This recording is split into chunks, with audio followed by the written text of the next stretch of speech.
14ویں تاریخ کا چاند پورے جوہن پر تھا۔ ناصر کھیتوں میں چھپتا چھپاتا لال حویلی کے قریب پہنچا۔ لال حویلی کے باہر والی چوکی آج پھر خالی تھی۔ چودھری شمشیر کا کوئی ملازم نہیں آ رہا تھا نظر۔ چلتے چلتے وہ عقبی سمت میں جا پہنچا اور شگاف سے اندر داخل ہو گیا۔ اس کے سامنے وہی کیچڑ سے آلودہ دلدلی گھاس تھی۔ وہ احتیاط سے چلتا رہا حتیٰ کہ اسی فرش پر آ گیا جہاں وہ پچھلی بار گرا تھا، مگر آج اس کے پاس گرنے کا آپشن نہیں تھا، کیونکہ وہ جانتا تھا اگر آج گرا تو پھر کبھی نہیں اٹھ سکے گا۔ عقبی سمت سے ہوتا ہوا وہ حویلی کے مرکزی دروازے کے پاس آ گیا۔ لال حویلی میں ہر طرف گہرا سناٹا چھایا ہوا تھا۔ ناصر نے ٹارچ روشن کر کے پیپل کے درخت پر ڈالی اور یک دم آف کر دی۔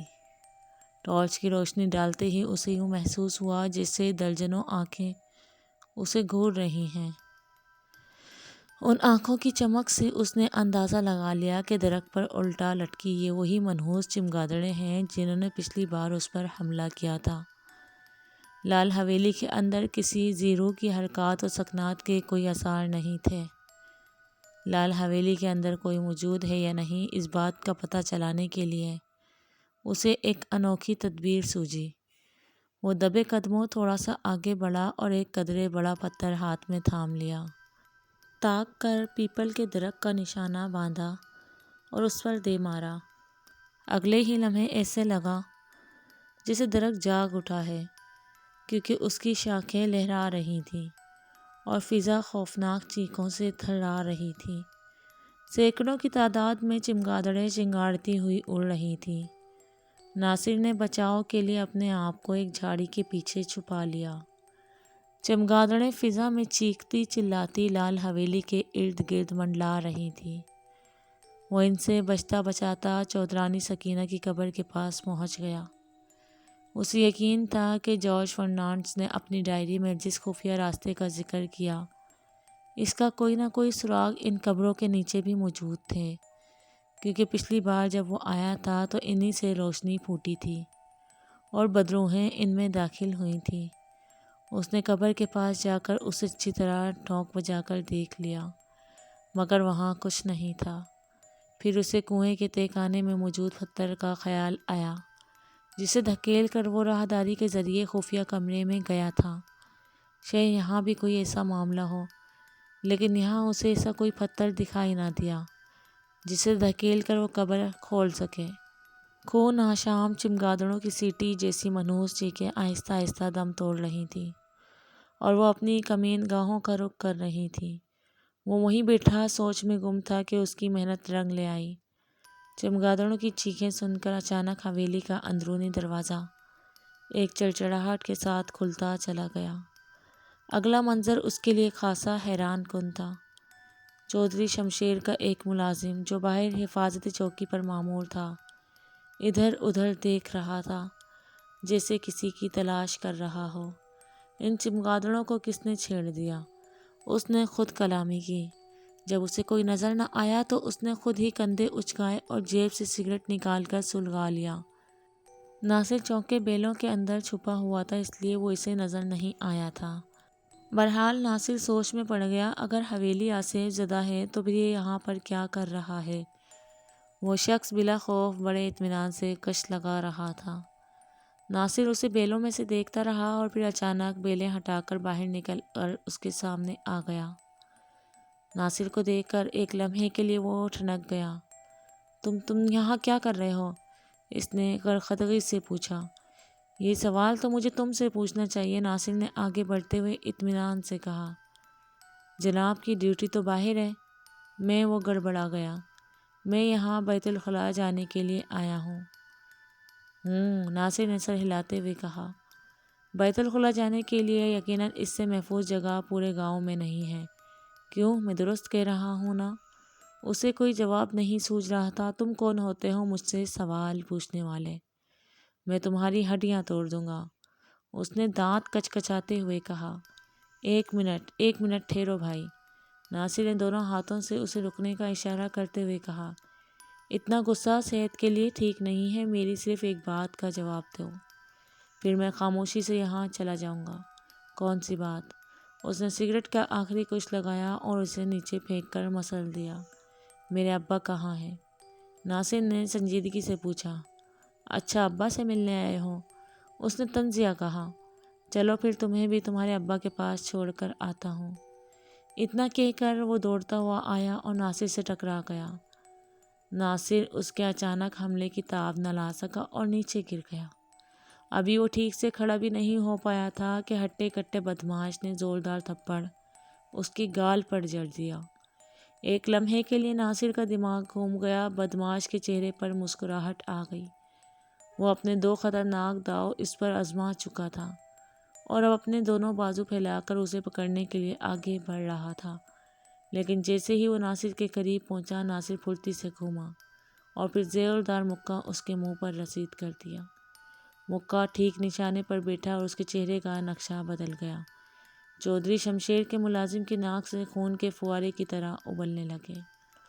اسے کہتے ہیں 100 سونار کی ایک لوہار کی، ناصر منہ ہی منہ میں بڑبڑایا۔ چودھری شمشیر کے ملازم نے فوارے کی طرح بہتے خون کے بہاؤ کو روکنے کے لیے اپنی ناک پکڑ رکھی تھی۔ وہ سنبھلنے کی کوشش کر رہا تھا، لیکن ناصر نے اسے مزید مہلت نہ دی اور اس کے پیٹ پر زوردار لات ماری۔ وہ اڑتا ہوا کچھ دور جا گرا اور درد سے کراہنے لگا۔ اس میں اب اٹھنے کی ہمت نہیں رہی تھی۔ آج پتہ چلا اماں مجھے اتنا دیسی گھی کیوں کھلاتی تھی، ناصر پھر بڑبڑایا۔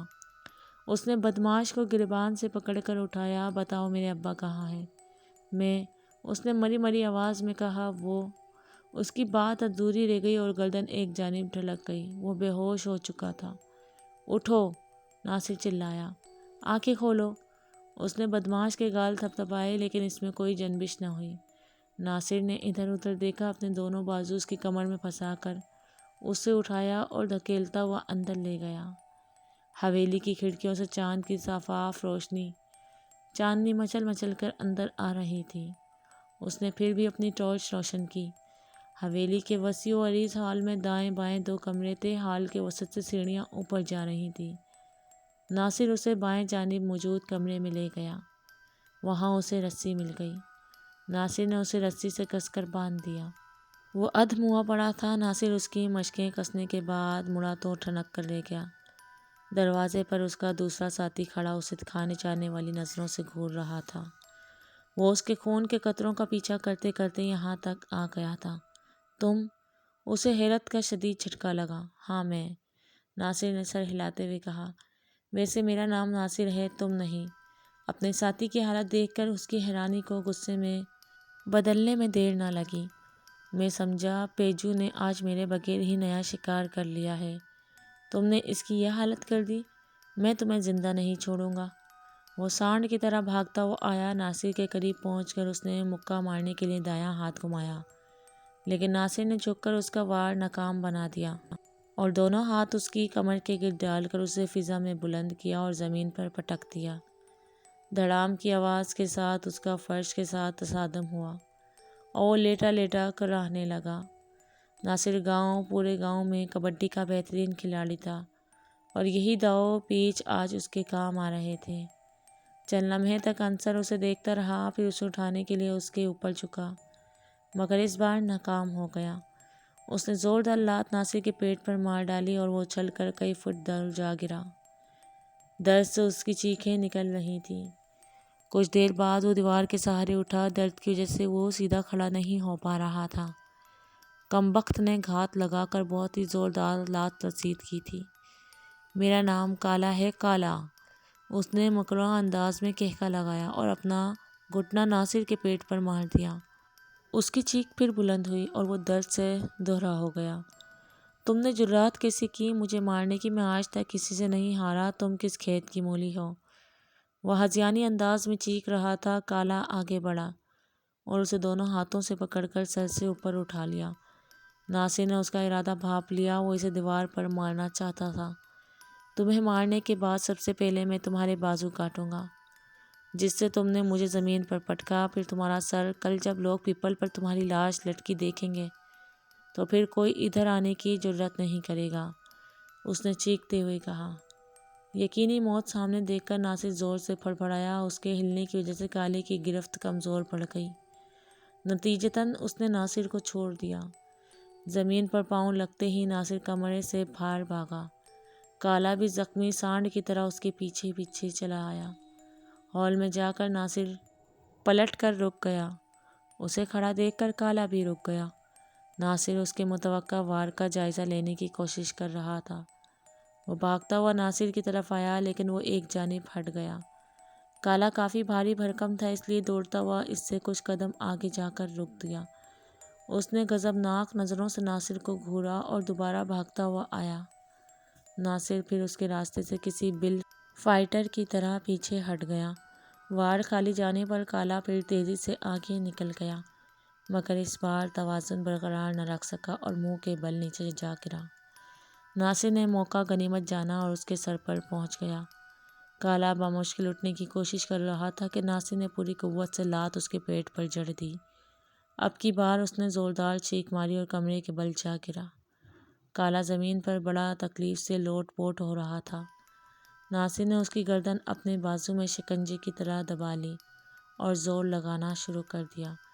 جو وہ اپنی گرفت سخت کرتا گیا تو کالا اپنے آپ کو ڈھیلا چھوڑتا گیا، حتیٰ کہ وہ بالکل ساخت ہو گیا۔ وہ بے ہوش ہو چکا تھا۔ ناصر نے اسے چھوڑا تو وہ فرش پر بے سدھ گر پڑا۔ ناصر اس کے پاس سی دراز ہو گیا۔ گتھم گتھا ہونے سے اس کی سانس پھول رہی تھی۔ طبیعت بحال ہوتے ہی وہ اسے بھی گھسیٹ کر اسی کمرے میں لے گیا جہاں اس کا پہلا ساتھی بستر بے ہوش پڑا تھا۔ ناصر نے اسے بھی رسی سے اچھی طرح باندھ دیا اور باہر آ گیا۔ سانڈ کی اولاد، مجھے مارنے چلا تھا، اس نے دونوں ہاتھ جھاڑتے ہوئے کہا۔ اس کا مطلب ہے اس گھناؤ کھیل کے پیچھے سچ مچ چودھری شمشیر کا ہاتھ ہے۔ اس نے دل ہی دل میں سوچا۔ کالے کے اعتراف کے بعد یہ بات پوشیدہ نہیں رہی تھی کہ یہ دونوں ہی لال حویلی کے اندر آنے والوں کو بے دردی سے مار کر پیپل کے درخت کے لٹکا دیتے ہیں تاکہ لوگ یہ سمجھے کہ یہ بدروحوں کا کام ہے۔ آج دونوں بدروحیں ادموئی اس کے سامنے بے ہوش پڑی تھی۔ ماں اسے خیال آیا، اگر یہ لوگ گاؤں والوں کو ڈرایا کرتے تھے تو جس لڑکی کی چیخیں آصف نے سنی تھی وہ کون تھی؟ گھنگرو والی چڑیل کون ہے جسے اس نے دیکھا تھا؟ اور پھر قبر سے نکلنے والی پراسرار روشنی؟ ان باتوں کے ذہن میں آتے ہی وہ پھر اچھبنے میں پڑ گیا۔ اگرچہ ناصر اب تک ماسٹر عبداللہ کو تلاش کرنے میں کامیاب نہیں ہوا تھا، مگر چودھری شمشیر کے بدمعاشوں کا راز اس کے سامنے کھل چکا تھا، اس لیے اب وہ خود کو خاصا پراعتماد محسوس کر رہا تھا۔ اس نے لال حویلی کے حال کے بغور جائزہ لینا شروع کر دیا۔ بایاں کمرہ اس نے دیکھ لیا تھا جس میں چودھری شمشیر کے بدمعاش بے ہوش پڑے تھے۔ وہ دائیں کمرے میں داخل ہوا۔ وہ کمرہ بالکل خالی تھا۔ واپس ہال میں آیا تو وہاں گرد سے آٹے ایک دو صوفوں کے علاوہ کچھ نہیں رکھا تھا۔ ایک طرف بڑی سی کرسی پڑی تھی، اس کے علاوہ پورا ہال خالی تھا۔ سیڑھیاں چڑھ کر اوپر جانے کے علاوہ ناصر کے پاس کوئی راستہ نہیں تھا۔ وہ ایک ایک کر کے بلدار سیڑھیوں کے تمام زینے چڑھ کر اوپر پہنچ گیا۔ اس کے چاروں طرف گولائی میں کمرے تھے اور راستہ گھوم کر سیڑھیوں پر ہی ختم ہو رہا تھا۔ وہ دائیں جانب جاتا یا بائیں جانب گھوم کر اسی مقام پر واپس آتا جہاں وہ کھڑا تھا۔ ٹارچ اس کے پاس تھی۔ اس نے اللہ کا نام لے کر دائیں طرف چلنا شروع کر دیا۔ پہلا دروازہ کھول کر دیکھا تو وہاں فالتو سامان کا ڈھیر لگا تھا جو شاید کسی زمانے میں اسٹور روم تھا۔ اس سے ملحق دوسرے کمرے کا دروازہ کھولا تو وہاں ایک ٹوٹے ہوئے پلنگ کے سوا کچھ نہیں تھا۔ وہ آگے بڑھتا گیا۔ تمام کمروں میں مشترک بات یہ تھی کہ وہ گرد سے اٹے ہوئے تھے اور مکڑیوں نے موقع غنیمت جان کر جگہ جگہ جال بن لیے تھے۔ ناصر چلتا چلتا درمیانی کمرے کے سامنے آ گیا۔ دروازہ کھول کر بے دھیانی میں 2-4 قدم ہی اندر گیا تھا کہ نہایت تیز بدبو نے اس کا استقبال کیا۔ اس نے منہ پر ہاتھ رکھا اور واپس جانے کے لیے مڑا تو اس کا کندھا راستے میں ترچھی کھڑی الماری سے ٹکرا گیا۔ اس کے ساتھ ہی ڈھیر ساری مٹی اور گرد پڑی کراہت کا احساس ہوتے ہی وہ تیزی سے باہر کی جانب بھاگا۔ کمرے سے نکل کر اس نے دروازے کے دونوں پٹ کھول دیے تاکہ بو کی شدت میں کمی ہو سکے۔ کمرہ نہ جانے کتنی دیر سے مقفل تھا۔ اچھی خاصی گرد اس پر گری تھی اس نے کھانستے ہوئے اپنے آپ کو جھاڑا۔ دروازہ کھولنے کا اسے خاطر خواہ فائدہ ہوا اور بو کی شدت میں خاصی کمی آ گئی۔ ناصر منہ پر رومال رکھ کر دوبارہ اندر داخل ہوا۔ بناوٹ کے لحاظ سے کمرہ کافی شاہانہ معلوم ہو رہا تھا۔ دوسرے کمروں کی نسبت یہ کافی بڑا تھا۔ اچانک اس کی نظر دیوار کے ساتھ بچھے پلنگ پر پڑی۔ وہ پلنگ کے قریب گیا تو اس نے اپنا سانس رکتا ہوا محسوس کیا۔ بدبو کا محور وہی پلنگ تھا، کیونکہ وہاں ایک ڈھانچہ پڑا تھا، ایک انسانی ڈھانچہ جو پلنگ پر بالکل سیدھا لیٹا ہوا تھا۔ ڈھانچے کا سر تکیے پر ہونے کی وجہ سے کچھ اوپر تھا، جو ایک جانب ڈھلکا ہوا تھا۔ اس کے گلے میں سونے کا ہار چمک رہا تھا، ہاتھوں میں سونے کے کنگن تھے۔ کمرے کی بناوٹ، ساز و سامان اور لاش کا حلیہ بتا رہا تھا اس کا لال حویلی سے گہرا تعلق رہا ہے۔ ناصر کے لیے لال حویلی بہت سی پہیلیوں کا مجموعہ بن چکی تھی۔ یہ ڈھانچہ کس کا ہو سکتا ہے؟ یہ سوچ کر اس کا سر چکرانے لگا۔ حویلی میں ایک انسانی ڈھانچے کی موجودگی نے اسے کسی قدر خوف میں مبتلا کیا، مگر جلد ہی اس نے اپنی اس کیفیت پر قابو پا لیا۔ اس نے بغور ڈھانچے کا معائنہ کیا۔ پلنگ پر پڑا پڑا وہ ایک ہونٹ کی شدہ لاش کی مانند دکھائی دے رہا تھا۔ ڈھانچے کو وہیں چھوڑ کر وہ کمرہ بند کر کے باہر نکلا۔ اس کو ابھی تک پوری حویلی میں ماسٹر عبداللہ کی موجودگی کے کوئی آثار ملے نہ تھے اور نہ ہی کوئی سراغ ملا تھا۔ کتنی دیر گہری سانسیں لینے کے بعد اس نے حویلی کے تمام کمرے دیکھنے کا فیصلہ کر لیا۔ ناصر باقی ماندہ کمروں میں بھی گیا، مگر وہ خالی تھے۔ صرف آخری کمرہ رہ گیا تھا جہاں پر جانا باقی تھا۔ بالآخر آخری کمرہ گیا۔ ناصر اللہ کا نام لے کر اندر داخل ہوا تو ششدر رہ گیا۔ کونے میں پیلے کپڑوں میں ملبوس ایک لڑکی بے ہوش پڑی تھی۔ لڑکی داہنی کروٹ لیٹی تھی اور اس کی پشت چوکے دروازے کی جانب تھی، اس لیے ناصر کو اس کا چہرہ دکھائی نہیں دے رہا تھا۔ وہ پھونک پھونک کر قدم اٹھاتا اس کے قریب پہنچا اور کندھے سے پکڑ کر اسے سیدھا کیا۔ لڑکی نے پیلے رنگ کا گوٹی دار لباس زیب تن کر رکھا تھا۔ اس کے دراز بال فرش پر بکھرے ہوئے تھے۔ روشن پیشانی، نوکدار بھویں، پتلا ناک، گلابی ہونٹ، سرائی دار گردن، غرض وہ ہے بے حد خوبصورت تھی۔ اس نے لڑکی کی نبض دیکھی، وہ زندہ مگر بے ہوش تھی۔ ناصر نے اسے آوازیں دیں لیکن اس نے آنکھیں نہیں کھولی۔ اس کے منہ سے خون کی لکیر نکل کر گال پر جم گئی تھی۔ چہرے پر زخموں کے تازہ نشان تھے، جس سے کسی نے اس کو پیٹا ہو۔ ناصر تیزی سے نیچے آیا۔ باہر اسے مٹی کا ایک پیالہ مل گیا۔ اس نے اسے پانی سے بھرا اور سیدھا اسی کمرے میں وارد ہوا جہاں وہ لڑکی بے ہوش پڑی تھی۔ اس نے لڑکی کے منہ پر پانی کے چھینٹے مارے۔ پہلی بار اس کے چہرے پر جنبش ہوئی۔ 2-3 بار چھینٹے مارنے پر لڑکی نے ہلکی سی کھانسی کی اور آہستہ آہستہ آنکھیں کھولیں، لیکن ناصر پر نظر پڑتے ہی اس نے چیخیں مارنی شروع کر دی۔ سنسان حویلی میں چیخوں کی آواز گونجی تو ایک لمحے کے لیے تو ناصر کے پیروں تلے سے زمین کی کھسک گئی، مگر اس نے اپنے حواس پر قابو پایا اور اسے چپ ہونے کے لیے کہا۔ لڑکی مسلسل چیخیں مار رہی تھی۔ ناصر کو اور تو کچھ نہ سوچا۔ اس نے لڑکی کو کاندھوں سے پکڑ کر زور سے جھنجھوڑا اور کہا کہ وہ چپ ہو جائے۔ بالآخر وہ چپ ہو گئی، مگر تھوڑا سا پیچھے ہٹ کر ڈرے ڈرے انداز میں اس کی طرف غور سے دیکھنے لگی۔ ڈرو نہیں مجھ سے، میں کوئی بھوت نہیں ہوں، ناصر نے منہ بنا کر کہا۔ مگر تم بھوت کی طرح دکھائی دے رہے ہو، وہ ہکلا ہکلا کر بولی۔ اللہ معاف کرے، چند گھنٹے پہلے تک تو میں انسان تھا۔ اس نے گھبرا کر اپنے آپ کو ٹٹولتے ہوئے کہا۔ اسے شک ہونے لگا لال حویلی میں آ کر کہیں وہ سچ مچ بھوت تو نہیں بن گیا۔ میرا یقین کرو، میں واقعی بھوت نہیں ہوں، ناصر نے پر یقین لہجے میں کہا۔ میں ماسٹر عبداللہ کا بیٹا ہوں، یہاں اپنے ابا کو ڈھونڈنے آیا تھا۔ اس کمرے میں دیکھا تو آپ مل گئی، بس خاکسار نے آپ کو ہوش میں لانے کی غلطی کی ہے۔ اس نے منہ بسوڑتے ہوئے کہا۔ ٹھیک ہے، لیکن آپ کا حلیہ ایسا ہے کہ میں ڈر گئی، اس نے آہستگی سے کہا۔ ناصر نے اس کی بات پر دھیان نہ دیا۔ اسے یاد آیا اس نے ابھی تک اس سے نہیں پوچھا کہ وہ کون ہے اور یہاں پر کیا کر رہی ہے۔ برا نہ مانے تو آپ کا نام پوچھ سکتا ہوں؟ ناصر نے نرمی سے پوچھا۔ میرا نام پروین ہے، اس نے بڑی بڑی پلکیں جھپکاتے ہوئے کہا، اور میں فرمان علی کی بیٹی ہوں۔ کیا؟ ناصر کو حیرت کا شدید جھٹکا لگا۔ مگر تم یہاں پر کیا کر رہی ہو؟ میں نہیں جانتی یہ کون سی جگہ ہے۔ میں گلی کی آخری نکڑ پر واقع سہیلی کے گھر جا رہی تھی۔ اچانک کوئی میرے سامنے اور مجھے کچھ سنگھایا۔ اس کے بعد مجھے کچھ ہوش نہ رہا اور پھر میں خود کو ایک تہہ خانے میں پایا۔ پروین نے سر کو سلاتے ہوئے کہا، تہہ خانہ؟ کون سا تہہ خانہ؟ ناصر نے حیرت زدہ لہجے میں پوچھا۔ پروین نے لب ہلائے ہی تھے کہ کسی کے قدموں کی چاپ سنائی دینے لگی۔ ناصر نے منہ پر انگلی رکھ کر اسے خاموش رہنے کا اشارہ کیا۔ چونکہ یہ کمرہ سیڑھیوں کے بائیں جانب سرے پر واقع تھا، اس لیے اوپر چڑھنے کی آواز زیادہ سنائی دے رہی تھی۔ نوارد نے ادھر ادھر دیکھا تو اسے کمرے کا ادھ کھلا دروازہ نظر آیا۔ ناصر اور پروین دروازے پر ہی نظریں گاڑے ہوئے تھے۔ اچانک ایک دھماکے سے دروازہ کھل گیا۔ نوارد نے دروازے کو بڑی بے رحمی سے لات نصیب کی تھی۔ وہ چودھری شمشیر کا ہی آدمی تھا اور بڑے غضبناک موڈ میں لگ رہا تھا۔ نیچے وہ اپنے دونوں ساتھیوں کی حالت دیکھ کر ناصر کو ڈھونڈتا ہوا اوپر آیا تھا۔ دانت کچکچاتے ہوئے وہ دونوں کی جانب بڑھا تو ناصر نے پروین کو پرے ہٹا دیا۔ اس نے ناصر کے قریب آ کر پوری طاقت سے مکہ گھمایا۔ ناصر ذرا سا پرے ہٹا تو اس کا مکہ دیوار کو جا لگا۔ ہلکی سی لڑکھڑاہٹ سے وہ پیچھے ہٹا تو ناصر نے اس کے سر پر کوہنی مار دی۔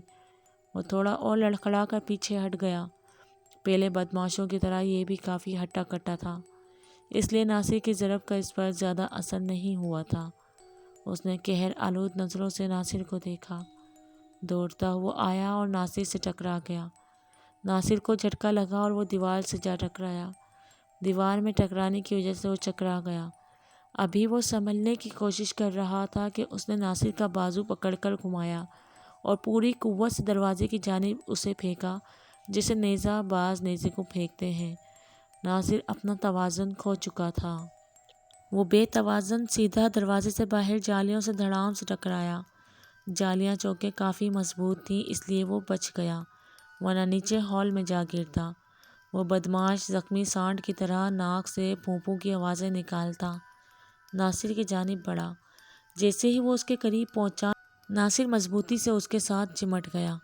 اس نے خود کو ناصر کی گرفت سے چھڑانے کی بھرپور کوشش کی، مگر ناصر نے اسے سختی سے دبوچ لیا اور پوری طاقت سے اسے پیچھے دھکیلنا شروع کر دیا۔ ناصر پوری قوت سے زور لگا رہا تھا، اسے دھکیلتا رہا حتیٰ کہ سیڑھیاں آ گئیں۔ دونوں کا توازن بگڑا اور سیڑھیوں پر جا گرے۔ دونوں سیڑھیاں لڑکتے ہوئے ہال کے فرش پر جا پہنچے۔ فرش پر گرتے ہی ناصر کی ہمت جواب دے چکی تھی۔ اس نے دونوں بازو پھیلا کر جسم ڈھیلا چھوڑ دیا۔ اس کے کچھ ہی فاصلے پر چودھری شمشیر کا آدمی پڑا تھا۔ اوپر سے گرنے کی وجہ سے اس کی حالت بھی خراب تھی۔ کچھ لمحوں بعد گرتے پڑتے وہ ہمت کر کے اٹھا اور ناصر کے اوپر آ کر بیٹھ گیا۔ اس نے ناصر کے منہ پر مکہ مارنے کے لیے ہاتھ بلند کر لیا۔ ناصر نے آنکھیں بند کر لیں۔ اس میں مزاحمت کے لیے مزید سکت باقی نہیں رہی تھی۔ اچانک تڑاک کی زوردار آواز آئی۔ ناصر نے جھٹ سے آنکھیں کھولی۔ ہٹے کٹے بدماش کی دونوں آنکھیں ایسے کھلی ہوئی تھیں جیسے دونوں ڈیلے ابھی باہر آ گریں گے۔ اس کے ساتھ ہی وہ ایک جانب گرتا چلا گیا۔ جیسے جیسے وہ ہٹتا گیا اسے پروین کا سراپا نظر آتا گیا، جس نے دونوں ہاتھوں میں مضبوطی سے ڈنڈا پکڑ رکھا تھا۔ کمرہ زیادہ بڑا نہیں تھا مگر روشنی میں نہایا ہوا تھا۔ ماسٹر عبداللہ فرش پر غنودگی کی حالت میں اوندھے منہ پڑے تھے۔ آج ان کی گمشدگی کا دوسرا روز تھا اور ان کی حالت دیکھ کر یوں محسوس ہو رہا تھا جیسے انہیں کھانے کے لیے کچھ نہیں دیا گیا۔ ہوش میں آتے ہی وہ تھوڑا سا کسمسائے، لیکن جلد ہی انہیں اپنی یہ کوشش بے سود معلوم ہوئی۔ انہیں رسیوں سے مضبوطی سے باندھا گیا تھا۔ کرسی پر بیٹھا آدمی ان کے جسم میں جنبش دیکھ کر پاس آیا اور ان کے منہ پر پانی پھینک دیا۔ ماسٹر عبداللہ نے ایک جھٹکے سے آنکھیں کھول دی۔ ان کی آنکھیں بہت بوجھل ہو رہی تھیں۔ آدمی نے انہیں پکڑ کر بٹھا دیا۔ ماسٹر جی، ہوش آ گیا؟ میری مہمان نوازی میں کوئی کمی تو نہیں آئی؟ وہ آدمی زہریلے انداز میں مسکرایا۔ ماسٹر عبداللہ نے بامشکل سر اوپر اٹھا کر اس کی طرف دیکھا۔ تم دنیا کے کمینے ترین انسان ہو شمشیر۔ ہا ہا ہا ہا ہا، اس نے بلند شگاف کہکا لگایا۔ اتنا بھی کمینہ نہیں ہوں ماسٹر جی، آپ نے ابھی تک مجھے پہچانا ہی کہاں ہے۔ گاؤں والوں سے جا کر پوچھو میں کتنا نیک ہوں۔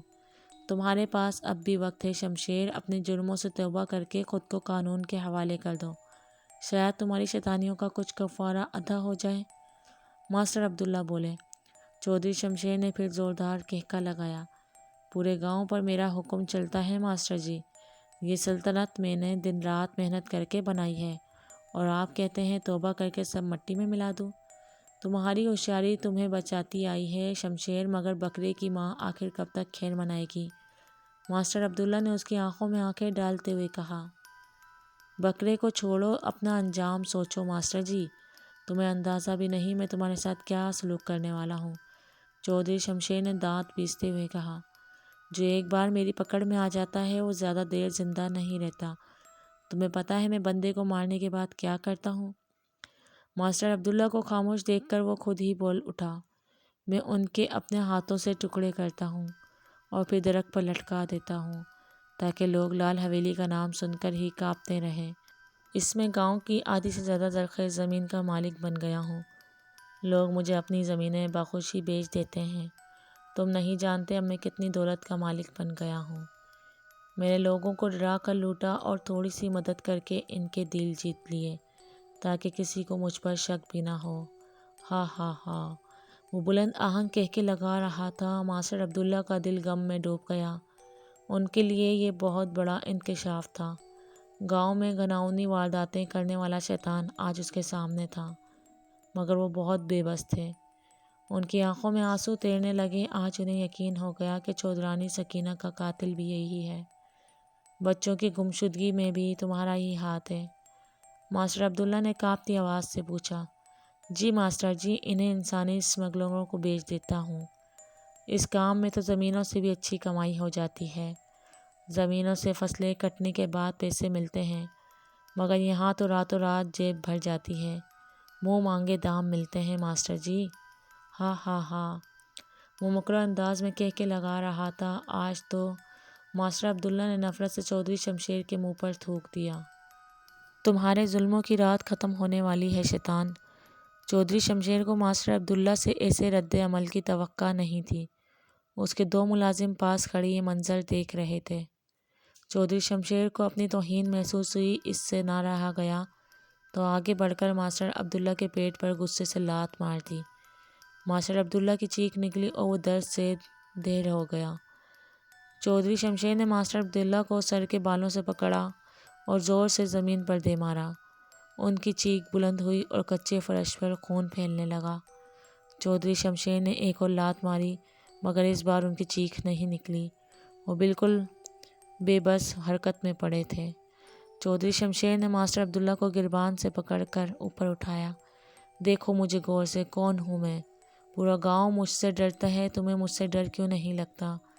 چودھری شمشیر نے ہذیانی انداز میں چیختے ہوئے ماسٹر عبداللہ کے جسم کو جھنجھوڑا۔ چودھری صاحب لگتا ہے یہ مر چکا ہے، ایک ملازم نے کہا۔ اس نے ماسٹر عبداللہ کو چھوڑ دیا، اس کے سر سے بدستور خون بہہ رہا تھا۔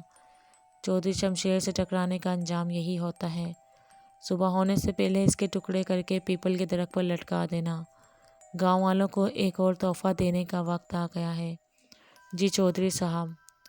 چودھری شمشیر کی بات سن کر دونوں ملازموں عذابت میں سر ہلایا۔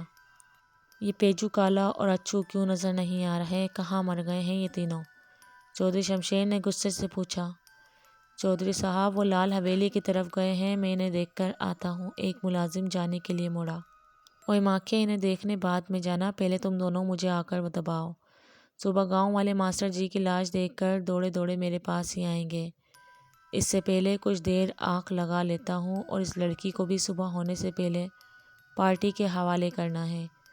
بہت دنوں سے ہماری مہمان بنی بیٹھی ہے۔ چودھری شمشیر کی ہدایت سن کر دونوں نے ایک بار پھر مؤدبانہ انداز میں سر ہلایا اور چودھری شمشیر کے پیچھے پیچھے زینے پر چڑھنے لگے۔ زینے ایک جگہ پر جا کر ختم ہو گئے۔ ایک ملازم آگے بڑھا اور بڑی احتیاط سے چھت پر ہاتھ رکھ کر اوپر کی جانب دباؤ ڈالا تو اس کا ایک حصہ بلند ہوتا چلا گیا۔ اس نے بڑی احتیاط سے چھت کے ٹکڑے کو ایک طرف رکھا۔